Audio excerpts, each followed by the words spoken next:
सधैँ यसरी नचाउनु सक्छु सक्दिनँ, सधैँ यसरी हँसाउनु सक्छु सक्दिनँ, सधैँ यसरी तपाईँलाई अनुहारमा खुसी ल्याउनु सक्छु सक्दिनँ, सधैँ म उड्दा सुत्दा मलाई चिन्ता हुन्छ, जहाँ पनि जान्छु मेरो पढेको भाइ बहिनीको बेरोजगारको प्रब्लम छ, जहाँ पनि जान्छु घुम्दाखेरि गाउँ बस्तीमा रोजगारकै प्रब्लम हेर्छु।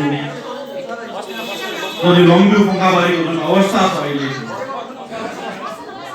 तपाईँहरू नाच्नु हुँदैछ, गाउनु हुँदैछ, तर घरमा फर्केर गएपछि तपाईँहरूको चुल्हा चलाउनु पनि साह्रो पर्ने अवस्था छ।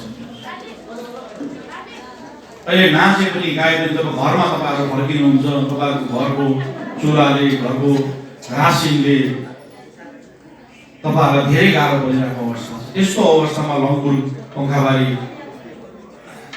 बसेको छ, जुन गार्डनको अवस्था छ। धेरै कोसिस गरे हामीले, हेर्नुहोस् यो हल त धेरै ठाउँमा बन्यो।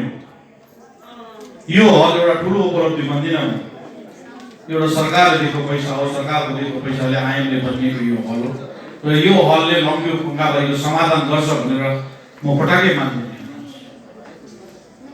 लम्बियो पोखराबारीमा जुन दुःखको क्षण छ, दुःखको घडी छ, त्यसलाई कसरी मुक्ति हुने, त्यहाँबाट कति मुक्ति हुने, हामी त्यो सोच्नुपर्छ। र मैले जो भन्दैछु जहिले पनि आफ्नो घर भन्ने, अब लम्बियो पोखराबारी कमानले त्यो सोच्ने दिन आएको छ। मैले पहिले पनि सोच बनाएको थिएँ, अब पक्कै सोच बनाउनु पर्छ। जुन मैले आफ्नो घर भन्ने स्लोगन छ, आफ्नै कमान आफै मालिक हुने दिन आएको छ। लम्बियो पोखराबारी कमानवासीहरू तपाईँहरूले अब त्यो मन बनाउनुहोस्, तपाईँहरूले मन बनाउनु पर्छ। तपाईँहरूको पछि हुँदैछ हेर्नुहोस्, कमान राम्रो छ, कमान पनि हाम्रो हो, जमिन पनि हाम्रो हो, कमान पनि हामीले स्यालेको, फ्याक्ट्री पनि हाम्रो र हामीले चलाउने क्षमता देखाउने दिन आएको छ। त्यसमा कुनै राजनीतिकरण गर्नु भएन। हेर्नुहोस्, मैले लिडर हुन जानेको हुन्छ, नजानुहोस् पनि भगवान्लाई म त्यही प्रार्थना गर्छु। लिडर भयो भने ठुलो कुरा गर्ने, फुर्के हुने, आफ्नै घाँटे कोक्रो तपाईँहरूसँग बोल्दा ठुलो भटाइ ठडाउँदै बोल्नु किन जरुरत छ? तपाईँ मेरो मान्छे हो, राम्रोसँगले साधारण भाषामा, सरल भाषामा बतायो भने बुझिहाल्छ नि। मलाई त्यो टेबल ठुटाएर बोल्नु आउँदैन पनि, बोल्नु पहिला बोल्दिनँ नि थिएँ, यो अवस्थाले व्यवस्थामा ल्याएर बोल्नु थालेको हो। अनि म साधारण भाषामा बोलेर जान्छु। मलाई ठुल्ठुलो आफ्नै नसा फुलाइ बोल्नु आउँदैन पनि, नआओस् पनि मलाई। मेरो मान्छेसँग बोल्दा किन लाउनु, किन कराउनु? साधारण भाषामा बोल्यो भइहाल्छ त। साधारण भाषामा बोलेर गयो भने त्यो चिज बुझिहाल्छ। ठुलो स्वर गरेर बुझाउनु पर्दैन। अब यो माइक छ नि, माइक राखेको किन कारण? माइक बिना कराउनु पर्यो भने ठुलो बोल्नु पर्ने। हाम्रो यो प्रथा भइसकेको छ। हाम्रो मान्छेलाई जबसम्म कराई बोल्दैन, हाम्रो मान्छेले बुझ्दैन भन्ने त्यो मेन्टालिटी छ पहिलादेखि। त्यो मेन्टालिटी चेन्ज गर्नुपर्छ। विकास चाहिन्छ, विकास गर्नुपर्छ हाम्रो गाउँघरमा, तर मानसिक विकास चाहिँ इम्पोर्टेन्ट हो। जबसम्म हाम्रो मानसिक विकास अगाडि आउँदैन तबसम्म हामी अगाडि बढ्दैनौँ। यो चिजलाई चाहिँ तपाईँहरू लम्बियो पोखराबारी, युनाइटेड लम्बियो पोखराबारी बस्नुहोस्। यसमा धेरै काम गर्नु छ, धेरै स्कोप छ, धेरै फ्युचर छ। हेर्नुहोस्, तपाईँहरू यी मुनि दुरे हेर्नुहोस् न, दुरेको बिजनेस र इकोनोमिक कन्डिसन कति अगाडि छ र यी अलिकति माथि लम्बियो। र लम्बियोको मानिसहरू घर र दुधेको मानिसहरूको घरमा डिफरेन्स हेर्नुहोस्। र यो चिज चाहिँ हामी लम्बियोवासीले बुझ्नुपर्छ, सक्छौँ पनि गर्नु। हिम्मत गर्नु पर्यो, आँट बनाउनु पर्यो। हामी मालिकसँग डराउने कुरा हुँदैन, प्रशासनसँग कुरा गर्नु। हामीले हाम्रो पत्ती आफै टिप्छु भन्नु पाउँछ, कसले रोक्नु सक्दैन। कसैले रोक्यो भने म तपाईहरुको अगाडि आएर कमानमै बस्छु।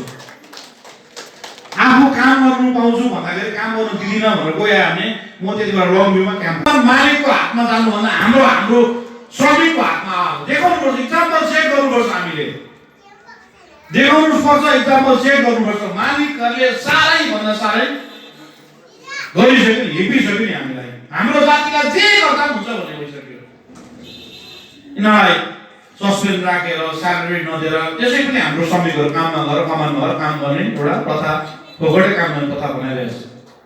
र अब चाहिँ हामीले मैले भने त यसमा पहिला पनि मैले भने, अहिले पनि भने, यसमा कुनै पनि पोलिटिकल कलर नल्याउँ। यहाँ घाँस र मासको सवाल छ, हाम्रो रङ्गीवासीको भविष्यको सवाल छ। यसमा सबै तिम्रो प्रतिनिधिहरू हाम्रो कमानको ट्रेड युनियन बसेर एउटा सही रेजुलेसन गराउनुपर्छ अनि हामी यो कमान खोलेर देखाउनुपर्छ। हामीले यस्तो कमान खोल्नु थाल्यो भने कमानको मालिकको ढ्याङ्ग्रो बज्छ अनि कमानमा प्रत्येक कमानमा यस्तो दुविधा आउँदैन। यहाँ मात्रै होइन, सिङ्लामा पनि छ। यो पनि खोल्छु म, सिङ्ला पनि खोल्छु। अब आफ्नै प्रकारले खोलेर देखाउनै पर्छ। यो जमिन पनि हाम्रो, चियापत्तीको बुट्टा पनि हाम्रो, फ्याक्ट्री पनि हाम्रो, काम गर्ने पनि हामी हो भने हामी खोल्नु किन सक्दैनौँ? त्यही मालिकले पत्ती बेचेर नै हाम्रो वेजेस दिन्छ भनेपछि हामी पत्ती बेचेर हाम्रो वेजेस बढाउनु किन सक्दैन? हाम्रो कम्पनी बनाएर भन्नुहोस् त। त्यो मात्रै होइन, इकोनोमी पनि बढ्छ। हामी कमानमा होमस्टे पनि खोल्नुपर्छ। यहाँ लङभ्यूमा कमानमा जहाँ घर छ त्यस्तो सुरु गर्छ, होमस्टेको प्रक्रिया पनि सुरु गरेको आएको सिभिल पुलिस फेरि आउँछ, गर्छ, फेरि छोड्छ पनि कतिजनाले नसकेर।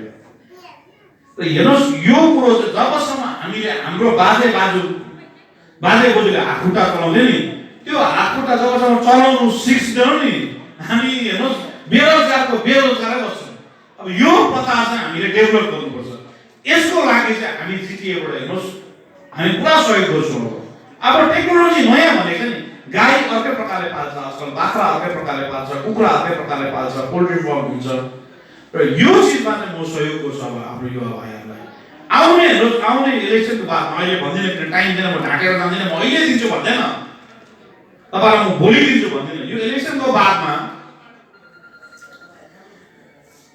सब म यो बाटो घाटो पानी नानीपट्टि बेसी ध्यान दिन्न। अब हिजो पनि बाटो थियो, हिजो पनि हाम्रो हाम्रो त्यो ढुङ्गाका बाटामा बाटो बोजू हिँडिरहेको थियो त, तर कमसेकम हातले बाटो बोजू हात फैलाउनु जाँदैन थियो नि त।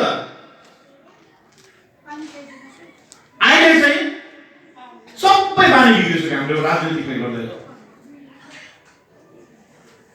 हेर्नुहोस्, एउटा कुरो कुनै कुरो सिस्टमले गर्नुपर्छ। र हाम्रो जुन विकास गर्ने प्रक्रिया छ, जुन प्लान भन्छ, त्यसमा हामीले सिस्टमले काम गर्यो भने यो हामीलाई दिएको सरकारले दिएको पैसा चाहिँ हामीले इम्प्लिमेन्टेसन रोजगार सिस्टममा, जस्तै काउ फार्मिङ भयो, गोट फार्मिङ भयो, प्लान्टिङ भयो, सबै यो चिजहरू नानीहरूलाई ट्रेनिङ दिएर यो चिजमा काम गर्नु सिकाउनुपर्छ हामीले। म त्यही भइरहेको छु। नयाँ टेक्निकल प्रकारले हामीले काम गर्नु सिकायो भने नानीहरूले गर्छ पनि। तर हाम्रो लिडरहरूले चाहिँ झन्डी पक्रायो, एउटालाई मुर्दाबाद भन्नुलाई, यो त मेरै गाउँतिर मलाई मुर्दाबाद भन्दै हिँड्दै थियो। बाहिरबाट दार्जिलिङबाट आएर मलाई मुर्दाबाद भन्नु, मैले त मुर्दाबादै नभन् भनेको। जति मलाई मुर्दाबाद भन्छ त्यति कर्सेको मान्छेले मलाई माया गरेर गरेको। 1 र 2 भन्ने कुरा भन्दैन। यहाँ घाँस र बाँसको सवाल छ। यसमा कसैले हाम्रो लिडरले पार्टी पोलिटिक्स नगर्दैन। अब यो कमान खोल्नु छ र चलाउनु छ मलाई। र हाम्रो दममा हामीले खोलेर चलाएर देखाउन सक्नुपर्छ। किन पत्ती टिप्ने हामी, जमिन हाम्रो, कमान हाम्रो, सबै हाम्रो भनेपछि हामी मालिकलाई पर्खिने के काम छैन। यसैले म रिक्वेस्ट गर्छु, मैले पहिला पनि भनेको, आज पनि भनेर चाहन्छु, किन म मात्रै तातेर हुँदैन। जसलाई दुःख परेको छ उहाँहरू पनि अगाडि आउनुपर्छ अनि हाम्रो लिडरहरू पनि यो चिजमा मन बनाउनुपर्छ। मैले एक्लै तातेर सबै कुरो हुँदैन। म गार्जियनको रूपमा तपाईँहरू अगाडि बसेको हुन्छु, तपाईँहरूलाई सहयोग गरेको हुन्छु। म सबै कुरो सक्छु भन्ने मान्छे होइन। त जुन प्रकारले पानीघट्टा कमान खोलेर एउटा सुचारू रूपले हाम्रो कमान हामी आफै चलाउने एउटा प्रयासमा सक्षम छौँ। अब लम्ब्यो पङ्खा गरेर हामीले त्यो लाइनमा कुद्नु जरुरी छ, नत्र धेरै ठुलो भएर जान्छ। कमान पनि खोलिन्छ, त्यो बाटो कटेमा सबै दोकान पनि बनाउनु पर्छ। मैले छेउछेउमा सानो दोकान बनाएको देखेँ, खुसी लाग्यो। आज अब ठुल्ठुलो बनाउनु थाल्नुपर्छ। त्यो कमानको मालिकहरूले साह्रै नै गरिसक्यो, बन्द पनि गर्दैन, खोल्दैन पनि। अनि के गरेको बिचमा राखेर भन्नुहोस् त, बन्द पनि गर्दैन, खोल्दैन नि, बिचमा राखेर झुन्डिरहेको। अनि हामी झुन्डिरहने, आफ्नो कमान आफ्नो खोल्ने हाम्रोमा क्षमता छैन। यहाँको प्रतिनिधिहरूलाई म रिक्वेस्ट गर्छु, तपाईँहरू झट्टभन्दा झट्ट मिटिङ कल गरेर तपाईँहरू म भएको आउनुहोस्, हामी कमान खोल्नुपर्छ। अब खोल्दाखेरि दुःख गर्नुपर्छ, दुःख गरौँ न नि, जे गर्दा पनि गर्छ। तर गर्ने हिम्मत हुनु पर्यो नि हाम्रो मान्छेको, काम गर्ने जुनुन हुनु पर्यो, काम गर्छु भने जोस हुनु पर्यो। हाम्रो झन्डी पक्रेर हिँड्ने मात्रै बानी लाग्छ पाहाडमा। एउटाको झन्डी एकछिन पक्रिन्छ, अर्कोको झन्डी एकछिन पक्रिन्छ। हाम्रो लिडरहरूले हाम्रो गरिब दुखीको घरलाई आज 1000 रुपियाँ बाँडेर एउटा आफ्नो स्वाभिमानमा हिर्काउँछ। 1000 रुपियाँले तपाईँको जिन्दगी जान्छ? लु भन्नुहोस् त। अहिले कर्सियङमा हेर्छु, सबतिर बुढाबुढीलाई थुपारे 1000 रुपियाँ दियो। अन्त 1000 रुपियाँले हाम्रो जिन्दगी जान्छ? अन्त 1000 रुपियाँले कुनै नेताले हामीलाई किन्नुको धान बिक्री हुनु? 1000 रुपियाँ हाम्रो दाम हो? लु भन्नुहोस् त। हामी कर्सियङ एकदमै शान्ति प्रकारले शान्ति ढङ्गले बसेको। कर्सियङमा आन्दोलन गर्दा पनि सही ढङ्गले आन्दोलन गर्छ। कर्सियङमा कहीँ शहीद नबनाएको जग्गा हो। हामी लिडर भन्दा एउटा परिवार जस्तो गरेर बसेको जग्गा हो यो। यो जग्गामा अहिले धरि मैले सुन्दैछु, म त कर्सियङ बाहिर बेसी अहिले घुम्दैछु, मान्छेहरूलाई भेट्दैछु, कर्सियङ बजारमा अशान्ति हुने प्रयास भइरहेछ। यो कुरो चाहिँ बुझ्नु कर्सियङवासीले, हामी कर्सियङवासी शान्तिप्रिय हौँ र शान्तिसँगले बस्छौँ र कसैले त्यो शान्तिमा औँला उठाउन प्रयास गर्यो भने कर्सियङवासी त्यसको रिप्लाई दिनु जान्दछ। अनि पहाडवासीले नै अहिले शान्तिको मोल र शान्ति खोज्नु खोजिरहेको छ। जहिले पनि झमेलाको हेर्नुहोस् त। र कमान लम्ब्यो कमान बन्द हुँदैछ नि, यो आन्दोलनको हामीलाई यो अहिलेसम्म बन्द भएको आन्दोलनले गर्दा बन्द भएको। आन्दोलन गर्दा मालिकहरूको बिजनेसमा ह्याम्पर पऱ्यो नि 3 महिना। के पायो भन्नुहोस् त आन्दोलनले? गयो आन्दोलन, लिडरहरू विस्थापित भएर बन्यो र विस्थापित भएको मान्छे, जङ्गल भाषेको मान्छे हजार बाँड्दै हिँड्छ। कस्तो खालको विस्थापित गयो ल भन्नुहोस्। अन्त 1000 रुपियाँले चाहिँ हाम्रो भविष्य सप्लिन्छ? तपाईँ आज 1000 रुपियाँ दिएर गएर मैले, तर त्यो 1000 रुपियाँ जिन्दगी चल्छ?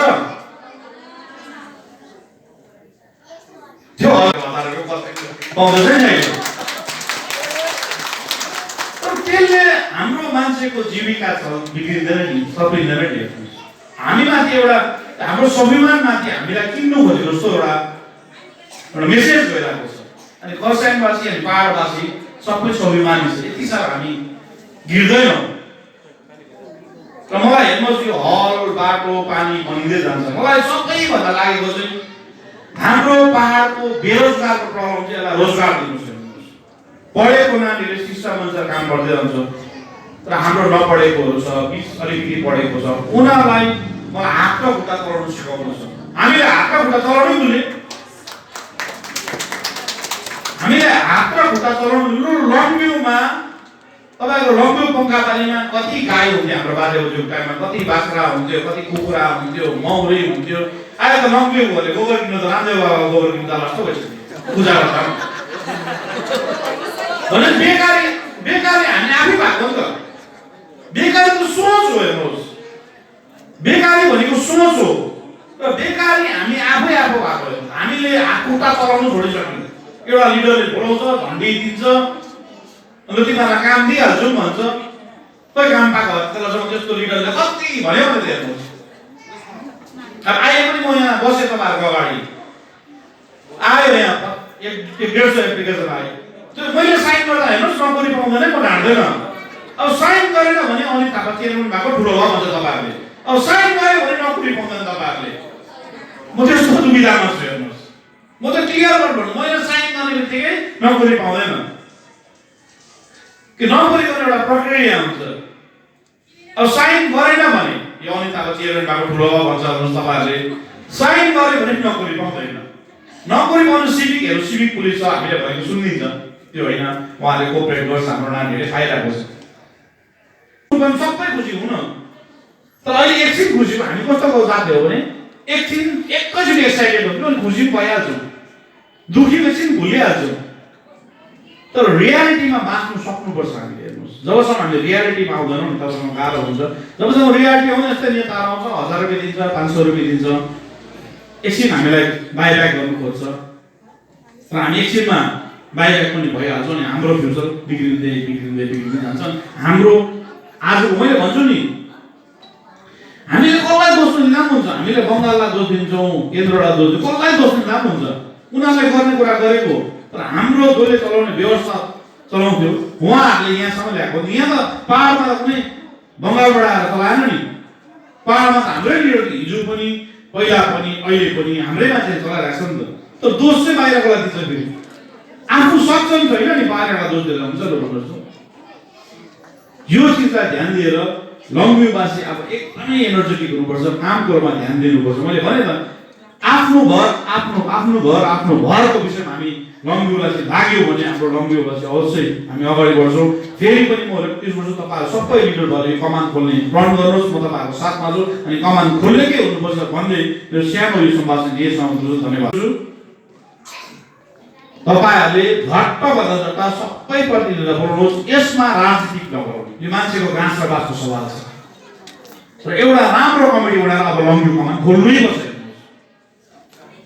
किनभने भोलिको दिनमा मालिकहरू सस्पेन्ड भनेको चाहिँ अहिले ड्राई सिलिन्डर पैसा नदिने अनि बत्तीहरू चाहिँ फेरि आउँछ यिनीहरू अनि यत्रो दिनको ग्याप चाहिँ कसले भरपाई गर्ने अनि यो फेरि भोलि त्यही हालत हुन्छ। हेर्नुहोस् हामीले पर्ख्यौँ नि कोसिस गऱ्यौँ नि आज खोल्छ भोलि बन्द गर्छ भोलि खोल्छ पर्सि बनाउँछ कहिलेसम्म।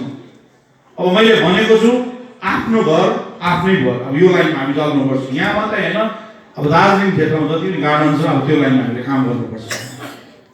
किनभने मैले हेरेँ अब टी ग्रोवर्सहरू आफ्नो टी ग्रोवर्सहरू पनि छ हाम्रो अहिले टी प्लान्टर्सहरू आफ्नो आफ्नो जमिन किनेर उनीहरूले चियापत्ती लगाउँछ त्यो माथि पनि रोकटक छ। उनीहरू टी ग्रोवर्सहरूलाई आफ्नो ठुल्ठुलो ग्रोवर्सहरूले प्लान्टर्सहरूले उनीहरूलाई राजनीतिकरण गरेर लाइसेन्स रद्द गर्नु खोज्दैछ। दार्जिलिङ पहाडको फ्युचरै लोकल टी ग्रोवर्स हो तपाईँहरूले लेखेर राख्नु सकेको हो। अब मालिकहरूले बिस्तारै बिस्तारै होटलहरू बनाउन थाल्दैछ गार्डनमा। तर दार्जिलिङ पहाडको टीको फ्युचर नै लोकल ग्रोवर्स हो।